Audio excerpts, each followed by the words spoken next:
보라, 곡식단을 가득히 실은 수레가 흙을 누름같이 내가 너희를 누르리니 빨리 다른 박질하는 자도 도망할 수 없으며 강한 자도 자기 힘을 낼 수 없으며 용사도 자기 목숨을 구할 수 없으며 활을 가진 자도 설 수 없으며 발이 빠른 자도 피할 수 없으며 말 타는 자도 자기 목숨을 구할 수 없고 용사 가운데 그 마음이 굳센 자도 그날에는 벌거벗고 도망하리라.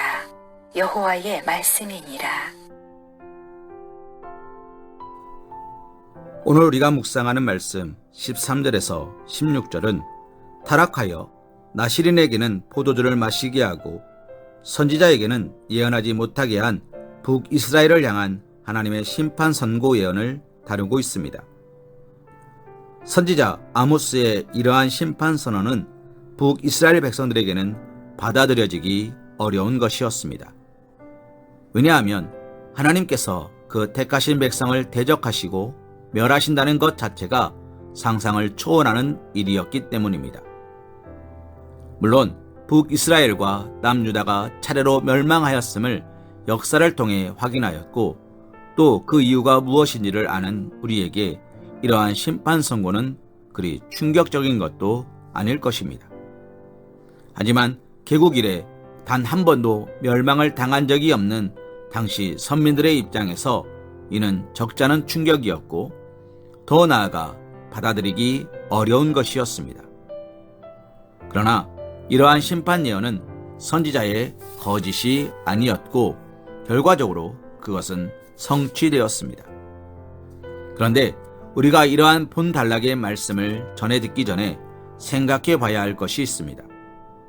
그것은 6절부터 본단락에 이르는 과정 중에 주어진 말씀의 내용들입니다. 6절이야 8절은 이스라엘이 범죄하였음을 지적하며 구체적으로 어떠한 죄악들을 자행하였는지를 나타내는 내용으로 기록하고 있습니다. 그리고 이어지는 9절에서 12절에는 과거 하나님이 베푸신 은혜를 상기시키는 내용과 회개의 요구를 저버렸다는 내용이 제시되고 있습니다.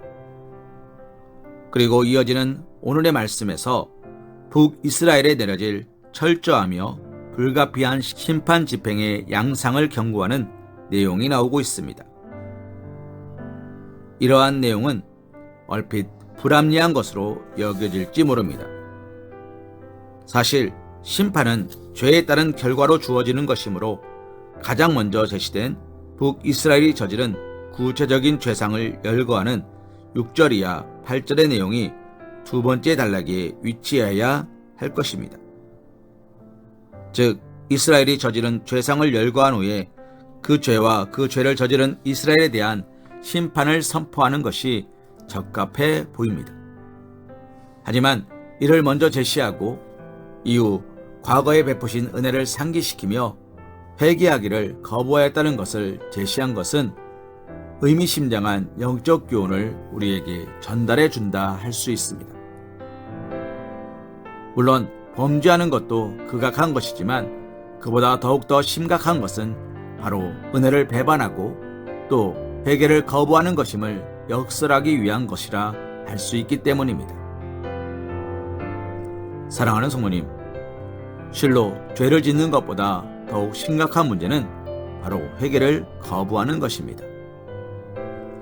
인간이 심판과 형벌에 이르지 않는 가장 좋은 방법은 의롭고 선한 삶, 거룩하고 성결한 삶을 살아가는 것이지만 사람은 죄된 본성을 안고 태어나며 부지불식간에 혹은 알면서도 육신이 연약하여 또는 죄악된 욕구에 팔려 범죄를 저지르게 됩니다.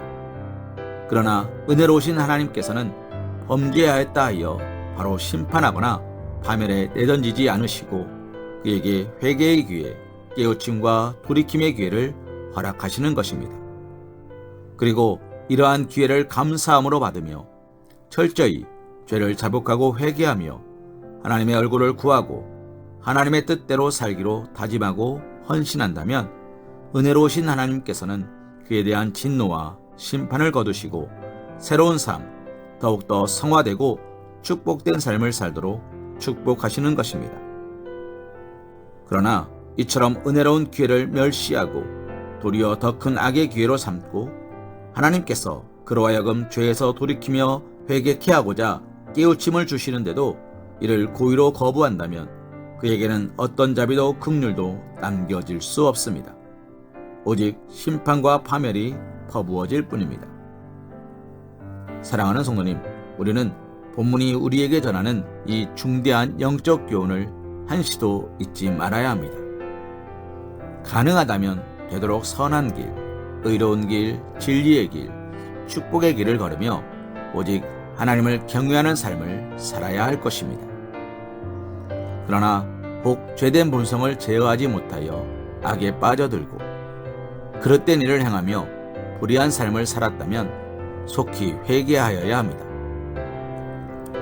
하나님께서는 과거에 그리하신 것처럼 사람이 범죄할 때 그를 즉결 심판하지 않고 분명 회개의 기회, 돌이킴의 기회를 허락하십니다. 우리는 죄를 짓는 것도 심각한 것이지만 회개치 않는 것은 더욱더 심각하고 크나큰 문제, 돌이킬 수 없는 파멸을 초래하는 것임을 기억해야 합니다. 그러므로 죄를 멀리할 뿐 아니라 혹 죄를 범하였다면 그것을 하나님께서 깨닫게 하는 즉시 신속히 회개함으로 회복의 은혜를 간구해야 할 것입니다. 그리할 때 우리는 변함없는 하나님의 신실한 은혜, 크고 놀라운 긍휼과 자비하심 가운데 살아갈 수 있을 것입니다. 마태복음 23장 37절과 38절 말씀으로 오늘의 말씀 묵상을 이어갑니다. 예루살렘아, 예루살렘아, 선지자들을 죽이고 내게 파송된 자들을 돌로 치는 자여, 암탉이 그 새끼를 날개 아래에 모음같이 내가 내 자녀를 모으려 한 일이 몇 번이더냐. 그러나 너희가 원하지 아니하였도다. 보라, 너희 집이 황폐하여 버려진 바 되리라. 아멘.